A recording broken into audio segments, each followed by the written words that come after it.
সময়ত ভাই বন্ধুগণ, রবিউল আউয়াল মাস শুরু হয়েছে আর এক দুই দিন পরেই 12ই রবিউল আউয়াল।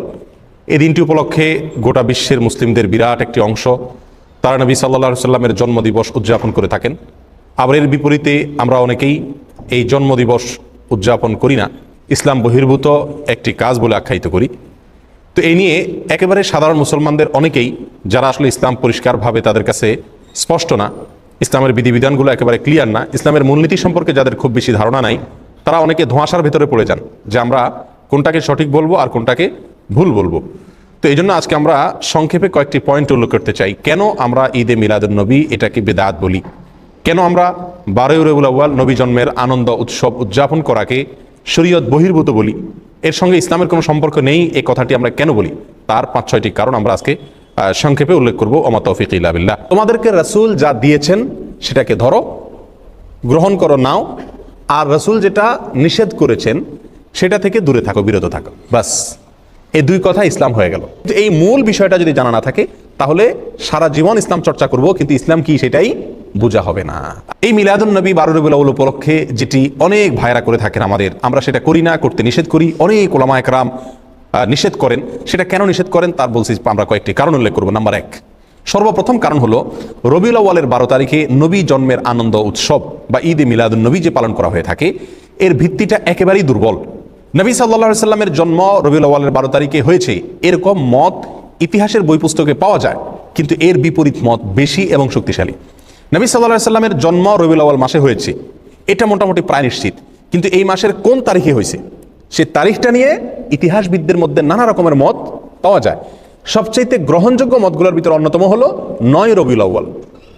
একেবারে সিরাতে ইবনে হিশাম থেকে নিয়ে রাহিকুল মাখতুম পর্যন্ত হাল আমলের নবী সাল্লাল্লাহু আলাইহি সাল্লামের জীবনী, তার জীবন আদর্শের উপরে, তার জীবন চরিত্রের উপরে যত গ্রন্থ রচিত হয়েছে, তার জন্ম বৃত্তান্ত, তার জন্মের তারিখ নিয়ে যত বিশ্লেষণ আছে, তার সবগুলোকে যদি আপনি অ্যানালাইসিস করেন তাহলে দেখবেন যে মোটামুটি রবিউল আউয়াল মাসের 9 তারিখ, 11 তারিখ, 12 তারিখ, বিভিন্ন তারিখ ইতিহাসের কিতাবগুলোতে আসছে। অর্থাৎ রবিউল আউয়ালের 12 তারিখেই তিনি জন্মগ্রহণ করেছেন, এই বিষয়টি কি না চূড়ান্ত না। ইতিহাসের বইতে এক একটাতে এক এক রকম আছে। তবে প্রায় সমস্ত ইতিহাসবিদরা একমত যে নবী সাল্লাল্লাহু আলাইহি সাল্লামের মৃত্যু হয়েছিল রবিউল আউয়ালের 12 তারিখে। অর্থাৎ রবিউল আউয়াল 12 তারিখে নবী সাল্লাল্লাহু আলাইহি সাল্লামের ওফাত দিবস, তার মৃত্যু দিবস, এতে কোনো কি নাই, সন্দেহ নাই। কিন্তু ওই দিনে তার জন্ম হয়েছিল কিনা না অন্য কোনো দিনে হয়েছিল এটা নিয়ে কি আছে, সন্দেহ আছে, বিভিন্ন মত আছে। এটা হলো প্রথম কথা। নাম্বার 2, নবী সাল্লাল্লাহু আলাইহি সাল্লাম তিনি নিজে তার জন্মদিবস পালন করেছেন নাকি করেন নাই? কোন সাহাবী তার জন্মদিবস, নবী সাল্লাল্লাহু আলাইহি সাল্লামের জন্মদিবস পালন করেছেন নাকি করেন নাই? এবং বড় বড় সাহাবী, সিনিয়র সাহাবী যারা খোলাফা রাশেদা সহ অন্যান্য যারা ছিলেন, তারা সকলে, তাদের পরবর্তীতে তাবিন, তাবিন, কেউ কি কোনো কালে 3টি 70 যুগের কোনো কালে কি এই নবী সাল্লাল্লাহু আলাইহি সাল্লামের জন্মের তারিখ উপলক্ষে কোনো উৎসব করা, ফুর্তি করা, অনুষ্ঠান করার কোনো প্রথা, রেওয়াজ, সিস্টেম সেই সমস্ত যুগে ছিল কিনা? এর কথার এক কথায় উত্তরে আমরা বলবো কোনো বইতে, ইতিহাসের কোনো বইতে, হাদিসের কোনো বইতে, কোরআনে তো নাই, কোনো জায়গায় একটি জাল বর্ণনাও নাই।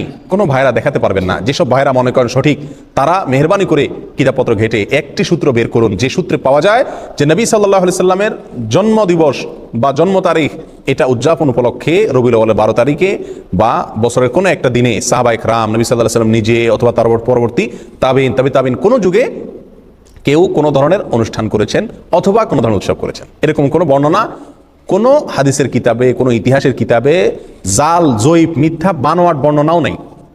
দুর্বল সত্য তো পরের কথা, কোনো জাল, জয়ীফ, মিথ্যা, বানোয়াট বর্ণনাও নাই। রবিউল আউয়ালের 12 তারিখ অথবা বছরের কোনো একটা দিন নবী সাল্লাল্লাহু আলাইহি সাল্লামের জন্মদিনকে উপলক্ষ করে, জন্মের তারিখকে উপলক্ষ করে কোনো আনুষ্ঠানিকতা হতো, সেটা নিশ্চয়ই হাদিসের কিতাবগুলোতে অথবা ইতিহাসের বইগুলো থেকে আসতো কি আসতো না?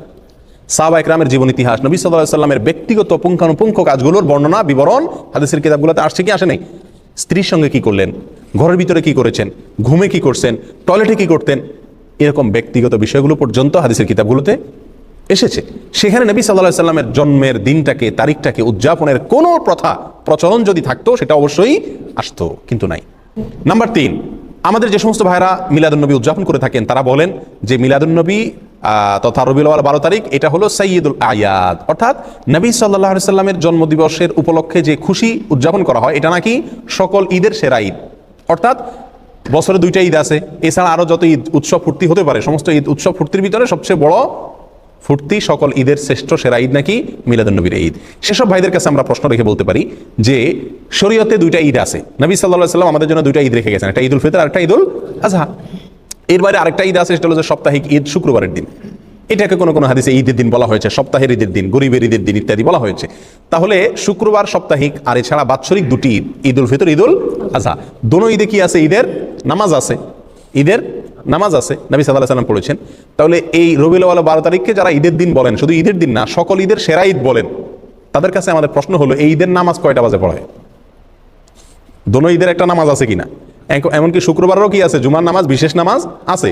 তাহলে রবিউল আউয়াল 12 তারিখ যদি ঈদের দিন হয়, এটা যদি উৎসবের দিন হয়, নবী জন্মের আনন্দের দিন হয়, এটা যদি সকল ঈদের সেরা ঈদ হয়, তাহলে তো এখানে নামাজ আরো বেশি থাকার কথা নাকি? এই ঈদের দিনের নামাজ কই? তাহলে বোঝা গেল এটা বানোয়াট, এটা নিজেরা আবিষ্কার করেছেন, মিশর থেকে এটা আবিষ্কার হয়েছে, এটা কোরআন এবং সুন্নাহ থেকে আসে না। যদি আসতো তাহলে সকল ঈদে কি থাকে? ঈদের নামাজ থাকে। এই ঈদের নামাজ গেল কই? আর সবচেয়ে বড় কথা হলো ঈদে বছরে দুটি ঈদ আছে আর সপ্তাহের একটা ঈদ, এর বাইরে শরীয়তে আর কোনো ঈদের ধারণা আমাদেরকে দেওয়া হয় নাই। অতএব এই দিনটাকে যদি কেউ নতুন করে ঈদের দিন মনে করেন, তাহলে কেমন যেন তিনি নবী সাল্লাল্লাহু আলাইহি সাল্লামের দেওয়া দুইটা ঈদে খুশি না। নবী সাল্লাল্লাহু আলাইহি সাল্লামের দেওয়া দুইটা ঈদে কি না? খুশি না। উনি নবী সাল্লাল্লাহু আলাইহি সাল্লামের দুইটা ঈদে পরিতৃপ্ত না, ওইটা মানতে রাজি না। এই জন্য উনি আরেকটা ঈদ কি করলেন?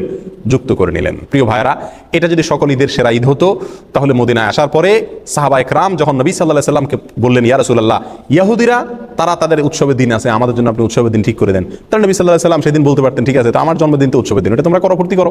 কিন্তু তা নবী সাল্লাল্লাহু আলাইহি সাল্লাম বলেন নাই। প্রিয় ভাইরা, কোনো জাল হাদিসও নাই। তাহলে বোঝা গেল যে এই তথাকথিত নবী জন্মের আনন্দ উদযাপন করা, এই আনন্দ উদযাপন করা, এটা শরীয়তের ভিতরে আরেকটা ঈদ যুক্ত করা হয়। আর এটা কি বলা হয়? বিদআত। এটা কি বলা হয়? কি? বিদআত। নাম্বার 4, নবী সাল্লাল্লাহু আলাইহি সাল্লামের জন্মের কারণে, ওনার জন্মের কথা শুনে সর্বপ্রথম আনন্দ প্রকাশ করেছিলেন তার চাচা আবু লাহাব। তার চাচা আবু লাহাব। আবু লাহাবকে নবী সাল্লাল্লাহু আলাইহি সাল্লামের জন্মের সংবাদটা সর্বপ্রথম দিয়েছিল আবু লাহাবের একজন কৃতদাসী বাঁদী, তার নাম ছিল সুয়াইবা। এই সুয়াইবা নামক বাঁদিয়ে দৌড়ে এসে মালিকরে, আবু লাহাবকে সংবাদ দিয়েছিল যে মালিক, সুসংবাদ নেন, আপনার যে ভাই মারা গেছেন বাচ্চা পেটে রেখে, সে ভাই আব্দুল্লাহর ঘরে ছেলে হয়েছে। নবী সাল্লাল্লাহু আলাইহি সাল্লামের জন্মের এই সুসংবাদটা দিয়েছেন সর্বপ্রথম সুয়াইবা নামক বাঁদিয়ে। কাকে? আবু লাহাবকে। আবু লাহাবে এই সংবাদ শুনে খুশিতে নবীর জন্মে আনন্দ প্রকাশ করে সঙ্গে সঙ্গে সুয়াইবা নামক বাদীকে আজাদ করে দিলেন। আবু লাহাব তিনি নবীর জন্মের আনন্দ প্রকাশ করেছেন, কিন্তু নবীর অনুকরণ অনুসরণ করেন নাই, নবীর কথা মানেন নাই। জান্নাতি না জাহান্নামী? জাহান্নামী। তাহলে আমরা 4 নম্বর পয়েন্ট পেয়ে গেলাম। নবী জন্মের আনন্দ প্রকাশ করা, অনুকরণ অনুসরণ না করে, এর মধ্যে মুক্তি বা নাজাত নিহিত নাই।